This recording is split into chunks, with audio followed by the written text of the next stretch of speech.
Capítulo 5 Loucura de perseguição. 1. Vem um espírito de perseguição. Vejo vir uma hora de perseguição tal como nunca antes fora presenciada pela humanidade. Esta será uma perseguição aos verdadeiros crentes em Jesus, que surgirá em breve como o monstro de muitas cabeças que sai do mar. Começará lenta e artificialmente, vindo em um momento que a liberdade religiosa parece estar no ápice, estender-se-á por todos os Estados Unidos, Canadá e o mundo inteiro, e se converterá finalmente em uma espécie de loucura.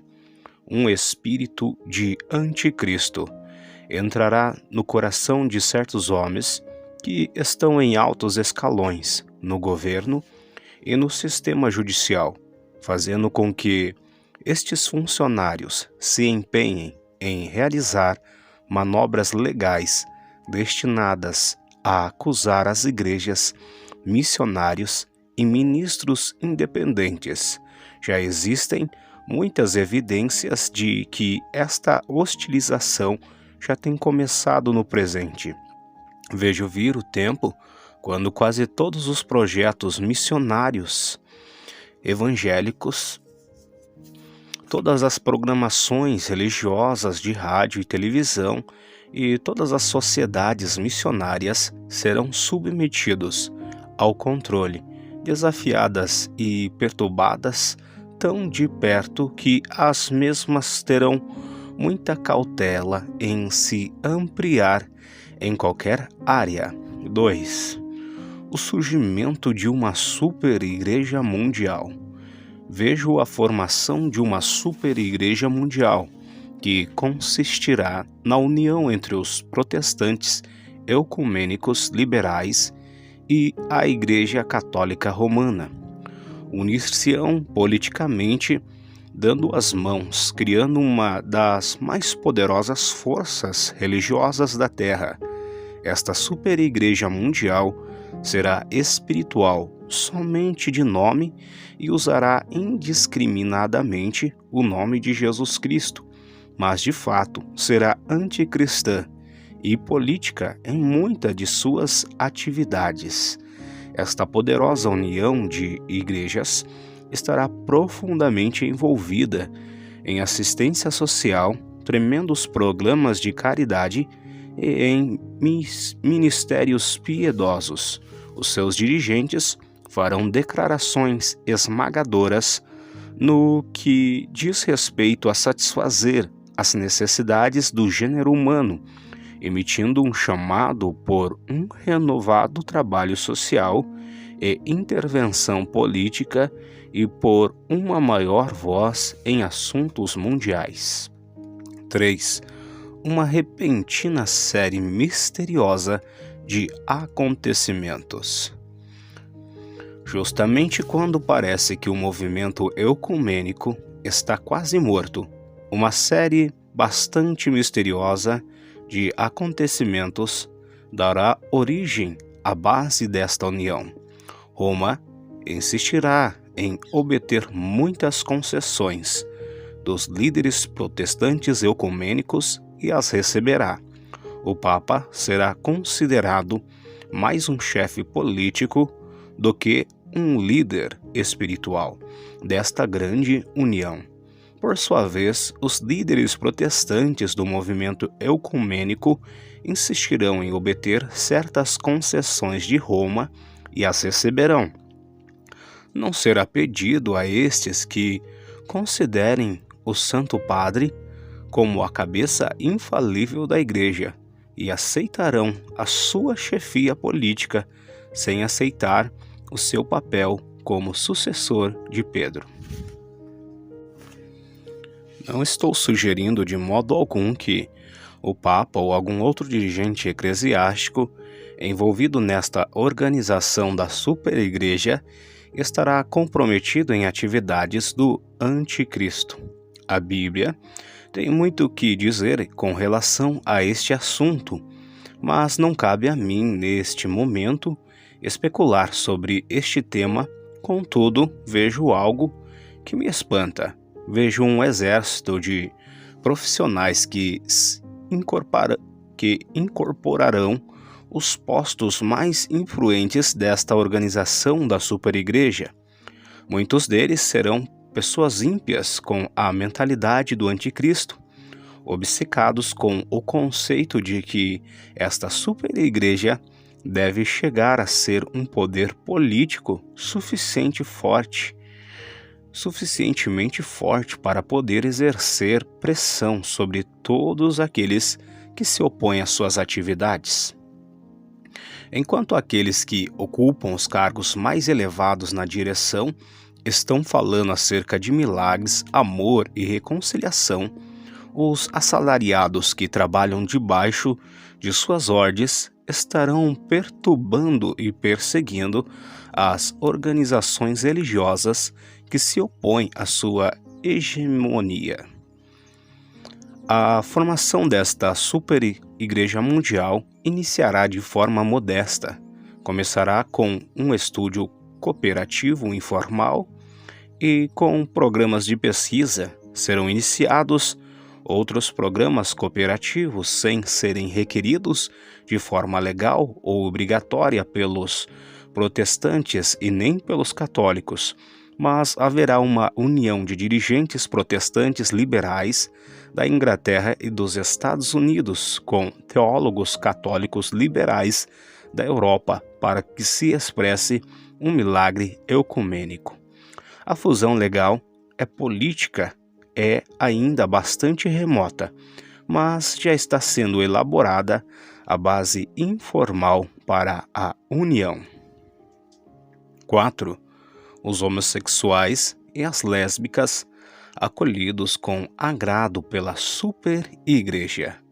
Vejo esta super-igreja aceitando debaixo do pretexto de compreensão aos homossexuais e às lésbicas entre os seus membros.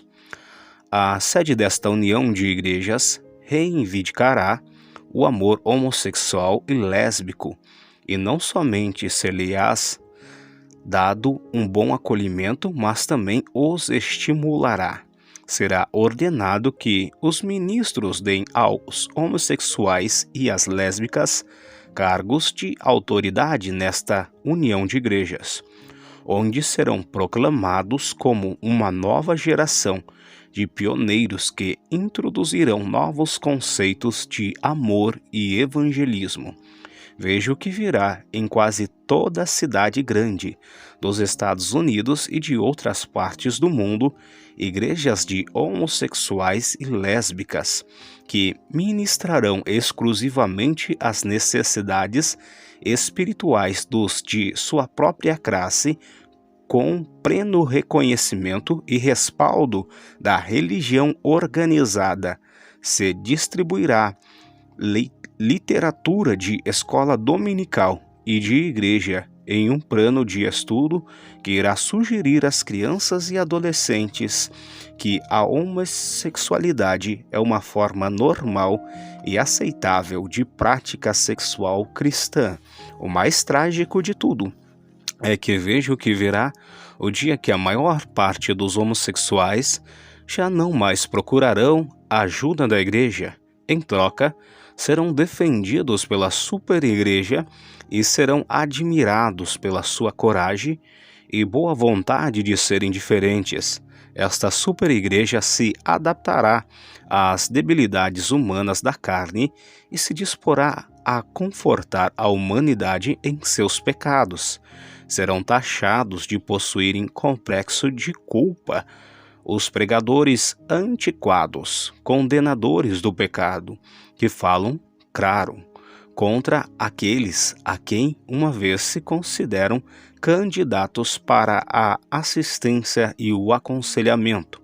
Serão concentrados novos esforços de ensinamento numa tentativa de demonstrar aos homens como conviver com seus problemas e, de fato, como desfrutar destas debilidades como sendo dons de Deus. 5. Dançando nus na igreja. A dança com nudez Em algumas destas igrejas, membros desta organização será colocada como uma forma artística de adoração. Os homens chegarão a ser mais adoradores da criatura do que do Criador, e Deus se verá forçado a entregar aos seus pecados esses tipos de adoradores. Como resultado, muitos ficarão entregues a uma mentalidade de reprovação, criando-se uma nova forma de enfermidade mental que não responderá a nenhum tipo de tratamento. A nudez pública, em qualquer forma, é a adoração da criatura, e a nudez na igreja não ficará sem uma resposta de Deus. A Bíblia expressa claramente que esta forma de adoração conduz inevitavelmente a graves transtornos mentais. Mesmo quando a dança com nudez não chegará a generalizar-se, a mesma seguirá sendo aceita por muitos dirigentes eclesiásticos como uma legítima expressão dos adoradores que buscam encontrar a beleza da alma através da beleza da forma humana. 6. Práticas ocultas dentro da igreja. Eu creio que a Superigreja Mundial tolerará certas práticas ocultas. Alguns grupos de igreja do Haiti já têm incorporado certos aspectos do vodu na sua forma de adoração. Se estabelecerão comitês de estudo para desconstruir o diabo e refazer a sua imagem numa imagem suave, sem valor, que já não há de ser temido. Em algumas das mais respeitadas e ricas igrejas do país, as reuniões de oração serão substituídas por sessões. Um crescente número de ministros ficarão intrigados pelas pretensões sobrenaturais dos grupos espiritualistas e de satanismo. Vejo vir o dia em que aqueles ministros que nunca têm estado muito próximo de Deus chegarão a estar muito próximo do diabo. Satanás aparecerá como um anjo de luz para enganar, se possível fosse, aos eleitos, aos escolhidos de Deus. Os próprios ministros de Satanás aparecerão como anjos de luz e tentarão estender entre as fileiras das igrejas a mensagem de que Satanás não é um inimigo, mas sim um amigo. A superigreja nunca aceitará oficialmente as práticas ocultas sem restrição, mas respeitará amplamente a frenologia, a quiromancia, sortilégio e os horóscopos. Frenologia: estudo da estrutura do crânio de modo a determinar o caráter das pessoas e a sua capacidade mental. 7. Levantamento de uma igreja sobrenatural. Vejo uma grande e sobrenatural união de todos os verdadeiros seguidores de Jesus Cristo, reunidos pelo Espírito Santo e uma comum confiança em Cristo e na sua palavra. Esta igreja sobrenatural de crentes bíblicos chegará a ser uma espécie de fraternidade clandestina e incluirá a católicos e protestantes de todas as denominações. A mesma congregará a jovens, velhos, negros e brancos e pessoas de todas as nações. No tempo que a superigreja visível adquire poder político, esta sobrenatural, invisível, crescerá tremendamente em poder espiritual. Este poder virá em decorrência da perseguição. A loucura de perseguição que virá sobre a terra levará a estes cristãos a unirem-se mais proximamente entre eles mesmo e aproximarem-se mais a Jesus Cristo. Será dada menos importância aos conceitos denominacionais e mais ênfase ao retorno de Jesus Cristo. O Espírito Santo reunirá em pessoas de todas as crenças e classes sociais. Enquanto que esta igreja sobrenatural já existe por todo o mundo, nos dias que estão por vir, a mesma se tornará mais e mais invisível. Mas à medida que a perseguição se torna mais intensa, este corpo de crentes se tornará quase radical em seus esforços evangelísticos. Esta igreja invisível receberá unção sobrenatural e poder do Espírito Santo para seguir pregando o Evangelho até que os confins da terra tenham ouvido. Sortilégio, relativo a ou próprio de sortilégio, feitiço, bruxaria, magia, que seduz com encantos especiais, encantador, sedutor. 8. Perseguição especial dos católicos carismáticos. Os católicos carismáticos que se consideram membros da Igreja Sobrenatural e Invisível de Jesus Cristo haverão de encarar uma hora de pesada perseguição.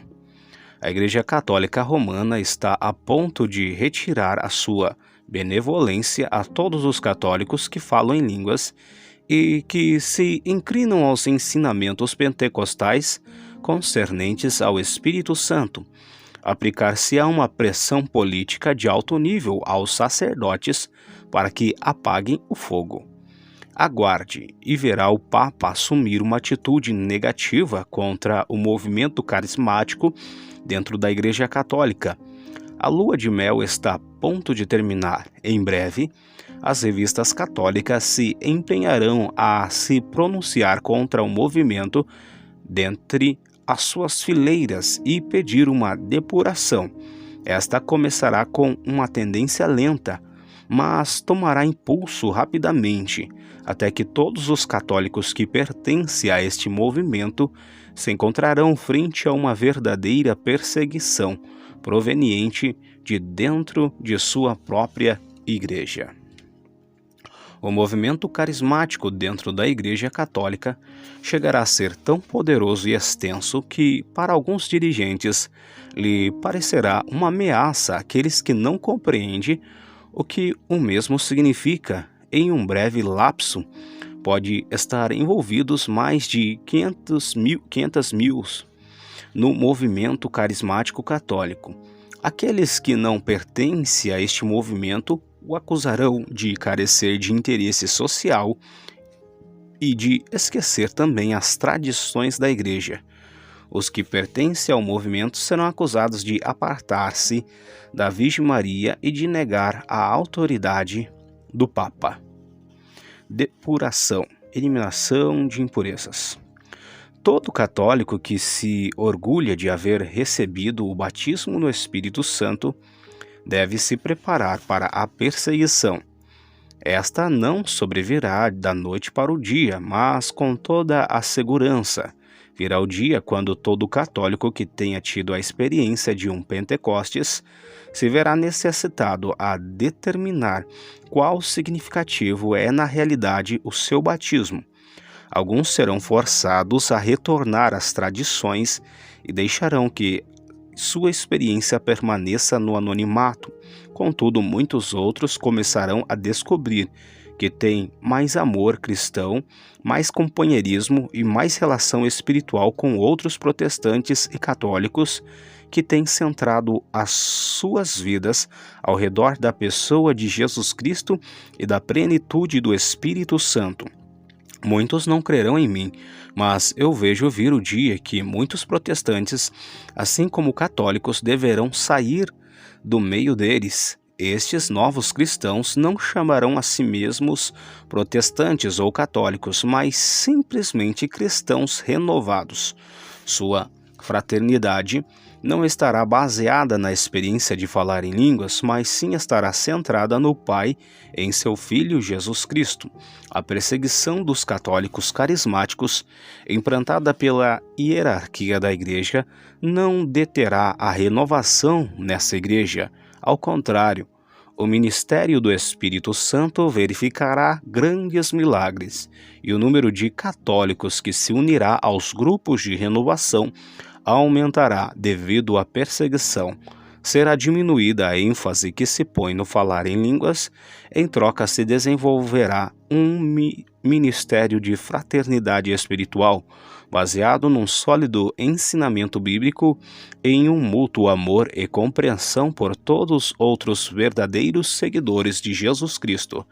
Se converterá em uma espécie de sacerdócio espiritual para leigos que querem ajudar a uns carregar as cargas dos outros. 9. Perseguição mediante uma luta dos meios de comunicação. Atualmente existe uma tremenda liberdade para pregar o evangelho na rádio e na televisão. Nunca as portas estiveram tão abertas para os ministros de Cristo em todos os meios de comunicação. Na atualidade, os cristãos têm e operam suas próprias estações de rádio e de televisão e gozam de liberdade para orar pelos enfermos, levantar fundos e promover o evangelho da forma que consideram mais convenientes.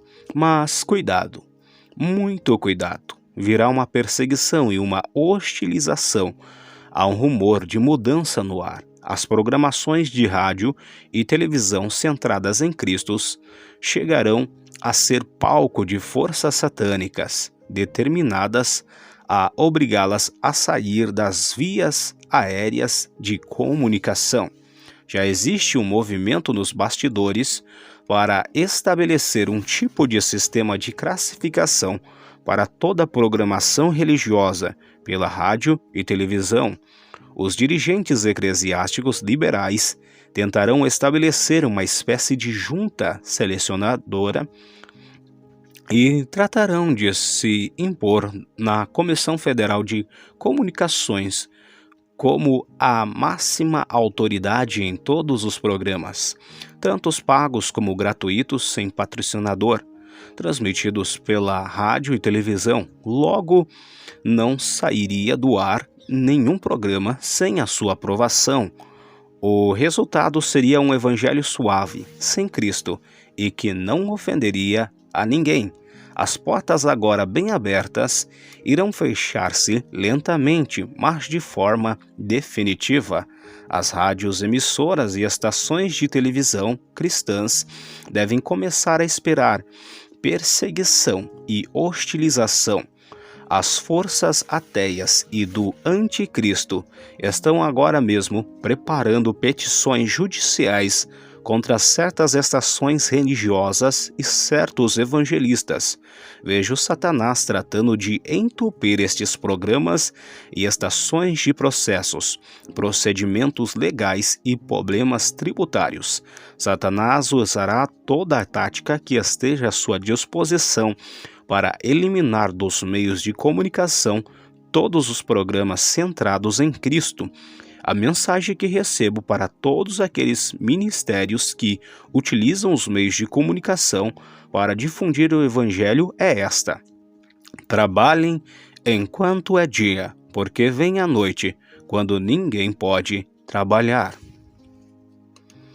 Agora que é o dia, este é o dia de liberdade e de oportunidade, mas a noite da hostilização e da perseguição não está muito longe. Quando vir esta noite de perseguição, talvez sejam poucos ou, se tiver alguns que possam ministrar com efetividade através dos meios de comunicação. 10. Perseguição vinda de Hollywood. Observe como Hollywood irá aumentar o seu ataque contra a verdadeira religião por meio de filmes que a ridicularizam. O filme Marjorie foi a tentativa mais arrogante realizada pelas forças satânicas com o fim de desacreditar e ridicularizar toda a religião que tem a ver com o sangue de Jesus Cristo. Os evangelistas que pregam avivamento e os ministros evangélicos ficarão sendo estereotipados como sendo outros Elmer Gantry, como charlatões, enganadores e comediantes ávidos por dinheiro. Cada vez mais produtores de filmes tentarão derrubar os valores morais puritanos. As igrejas onde se prega o evangelho e os ministros que o preguem serão alvo de ataques especiais, sendo apresentados como sensacionalistas, enquanto que, ao mesmo tempo, se glorificará o ocultismo e a bruxaria. Vejo vir uma sofisticada tentativa realizada por intelectuais de pregar em filmes contra todos os cristãos do tipo avivados. Uma espécie de presunção ou esnobismo ateísta motivará que uma nova geração de produtores de filmes fiquem obcecados em ficar contra toda a religião, qualquer que seja, que iniba os seus desejos hedonistas do homem. 11. Perseguição através de programas de humor na televisão.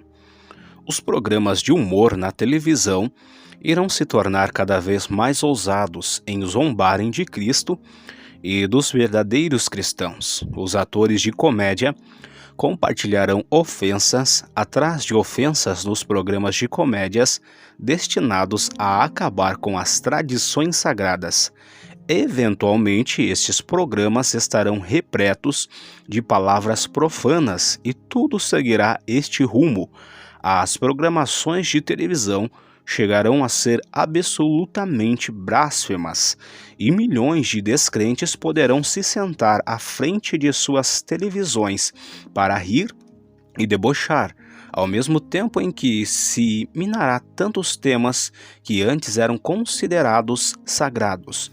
Não estou sugerindo que os autores de comédias televisivas têm se empenhado numa espécie de conspiração contra Deus ou contra a religião. O que eu percebo é que os roteiristas tratarão de competir uns com os outros para ver quem pode obter mais êxito no trabalho de derrubar sagradas tradições e ensinamentos. É um ataque muito traiçoeiro contra os ensinamentos de Jesus Cristo, disseminado pela comédia. Já estão sendo apresentadas comédias que debocham de Kathryn Kuhlman, a famosa evangelista, de Billy Graham, Oral Roberts e ultimamente até do Papa. Mas o pior ainda está por vir. A comédia mais anticristã, jamais discorrida, será levada ao ar pelas cadeias de emissoras de televisão sem oposição nenhuma. 12. Perseguição através de impostos para as igrejas. Haverá uma tentativa de impor contribuições às igrejas e às organizações relacionadas com igrejas.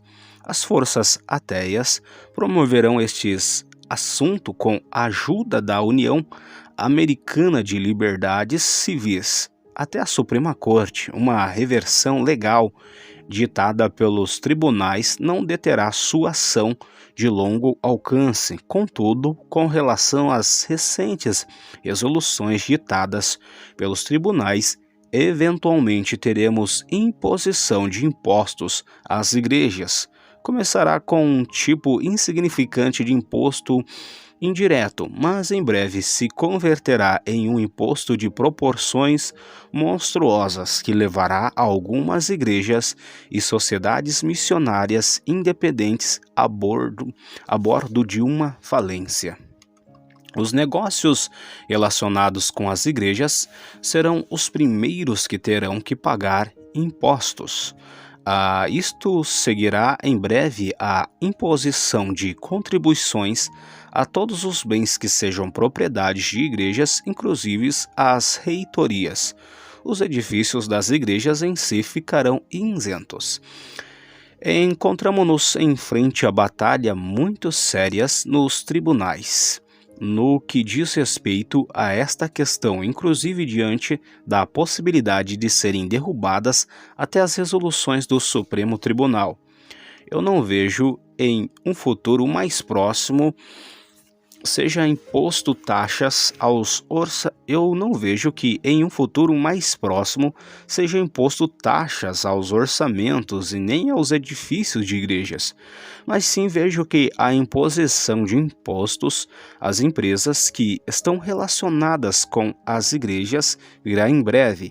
Vejo um efeito de bola de neve e o governo se verá um dia tão profundamente envolvido na imposição de taxas às propriedades das igrejas que será necessário um catálogo inteiro de pautas. O IRS, Serviço de Rendas Internas, pode um dia chegar a ser uma das mais poderosas armas contra a igreja. Em seguida, seria possível para as agências governamentais manterem uma influência dominante sobre as igrejas. Em breve, as agências governamentais estarão investigando os livros privados de quase toda organização religiosa sem fins lucrativos. Aquelas que não atuem de acordo com as pautas escritas serão forçadas a suspender suas atividades e não haverá chance de recorrer.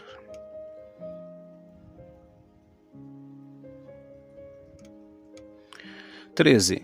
Limpeza da educação cristã. Vejo 3 diferentes maneiras em que Satanás tentará limpar a educação cristã. As escolas, colégios e universidades cristãs não escaparão da hora de perseguição e de hostilização que vem.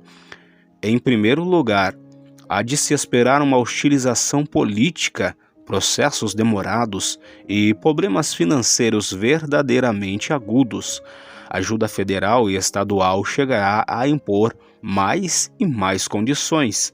Em segundo lugar, há de se esperar no estudante um quase inexplicável espírito de apatia, de despreocupação e de falta de respeito para com os diretores. Em terceiro lugar, há de se esperar que se infiltrem nas faculdades mestres e professores que, sem saber, haverão de serem instrumentos de Satanás para limpar os fundamentos da fé e da direção. Satanás tentará remover da direção destas escolas e instituições das mãos de verdadeiros homens de Deus e colocá-las nas mãos de liberais maleáveis que não tentarão conter o movimento rumo ao agnosticismo. Algumas instituições de ensino experimentarão despertamentos espirituais, mas os mesmos serão de breve duração e não afetarão as grandes massas de estudantes. A direção das instituições educacionais cristãs deve se preparar para enfrentar tempos difíceis que estão à porta, tanto financeiramente como espiritualmente. Aqueles que creem no poder da oração sofrerão menos. Aqueles que dão prioridade aos assuntos espirituais experimentarão uma intervenção e ajudas sobrenaturais. Certamente há problemas pela frente nas instituições de ensino. A pressão financeira será formidável e somente um milagre haverá de manter abertas algumas escolas. Alguns não vão sobreviver. 14. A Revolução de Jesus declinará. A Revolução de Jesus, tão estendida no meio dos jovens, entrará em decadência e os seguidores indisciplinados retornarão às suas drogas, à sua sexualidade desprendida e ao seu antigo modo de vida. A perseguição separará as ovelhas dos bodes. Somente os discípulos totalmente rendidos ficarão em pé quando clarear a névoa. Em breve virá o tempo que já não será popular ser um seguidor de Jesus. As músicas sobre Jesus já não estarão em evidências nos desfiles de sucesso, e o seu nome já não será um elemento de bom sucesso comercial para Broadway ou para Hollywood. O mundo que uma vez usou o nome de Jesus tão promiscuamente se voltará contra ele e o eliminará. Vejo uma nova representação do primeiro mover de Jesus registrada na história. Jesus entrou em Jerusalém montado em um jumento, ao som de saudações como viva Hosana nas alturas, de milhares de pessoas levadas pelo entusiasmo de sua passagem. Jovens e velhos igualmente arrancavam ramos de palmeiras e colocavam seus mantos no chão, de modo que o burrinho pudesse caminhar sobre eles, e gritavam: Jesus, Jesus, Hosana ao Rei. Mas aquele primeiro mover com relação a Jesus foi estragado. Um brevíssimo tempo depois, este mesmo Jesus estava em frente a uma multidão irada que gritava: crucifica-o, fora com ele, impostor. A multidão se voltou contra ele. O moderno mover com relação a Jesus tem sido suas multidões também. Tem sido cantados louvores de Jesus, e ele tem estado ali realmente. 15. Um movimento de ódio a Cristo. Mas observe o que está acontecendo hoje em dia.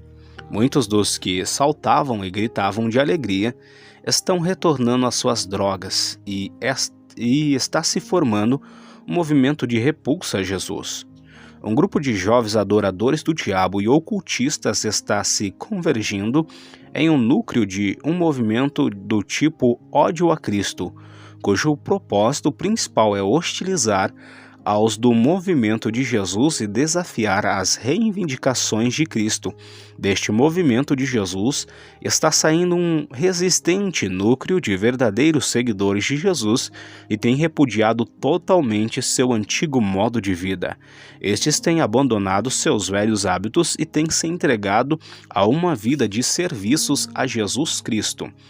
Minha mensagem aos verdadeiros crentes em Jesus é audível e clara: preparem-se para a perseguição que virá. Preparem-se para enfrentar estes clubes que ódio a Cristo na escola.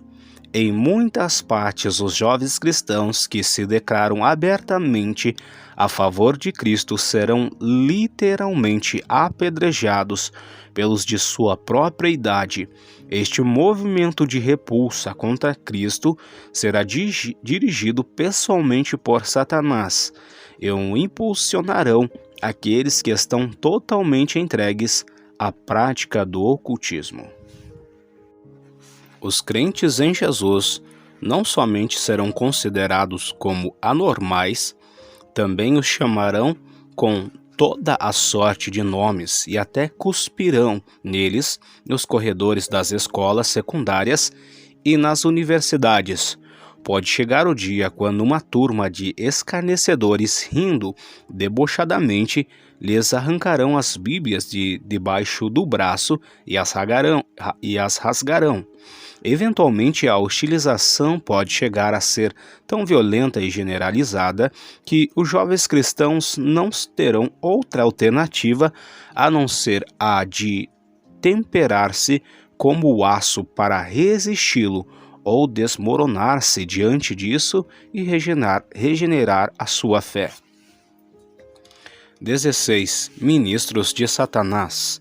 Haverá evangelistas de Satanás, jovens em sua maioria, que realmente pregarão acerca do poder de Satanás e trabalharão com paixão e zelo para ganhar prosélitos. Farão circular tabuleiros Ouija de escrituras espíritas, cartas de tarô, horóscopos e livros de ocultismo, que serão devorados pelos jovens que buscam a verdade. Vamos pagar um preço pelo que cremos? Não pense que os cristãos poderão escapar da prova que se aproxima. Será posto à prova a resistência de vocês. Ocorrerá-nos numa forma tão imperceptível e tão sutil que, de início, não a reconheceremos, mas quando começar, cairá sobre nós com golpes semelhantes a relâmpagos. O mundo não dará crédito ao que está acontecendo, porque tudo isto cairá sobre a terra como uma loucura. 17. Despertamento espiritual por detrás das cortinas de ferro e de bambu. Enquanto as nações livres experimentam uma onda de verdadeira perseguição, Os países do outro lado das cortinas de ferro e de bambu experimentarão um breve período de despertamento espiritual. Aqueles que têm vivido debaixo de uma terrível perseguição religiosa desfrutarão de um limitado período de liberdade. O Espírito Santo de Deus rachará as cortinas de ferro e de bambu e buscará por todas as partes e encontrará os corações famintos na Rússia, China e Europa Oriental. Deus tem prometido derramar seu Espírito sobre toda a carne, e isto inclui aos povos que estão detrás das cortinas de ferro e de bambu. Deus fará que venha uma trégua temporária entre o leste e o oeste, com um claro propósito de introduzir o evangelho nestes países comunistas. Deus pode usar tão somente a cristãos japoneses e coreanos para chegar até milhares de pessoas na China continental. Os cristãos da Alemanha Ocidental podem chegar até as pessoas da Alemanha Oriental. O caminho da Rússia pela Finlândia, um tremendo movimento do Espírito Santo na Finlândia, pode transbordar e derramar-se dentro da Rússia, e de fato o fará. Ironicamente, ao tempo que as portas estão começando a se fecharem neste lado das cortinas, começarão a serem abertas as portas do outro lado, e logo depois de um breve período de liberdade e de despertamento espiritual entre muitos, as portas se fecharão subitamente e começará a loucura de perseguição com grande intensidade, a qual consumirá a todas estas nações.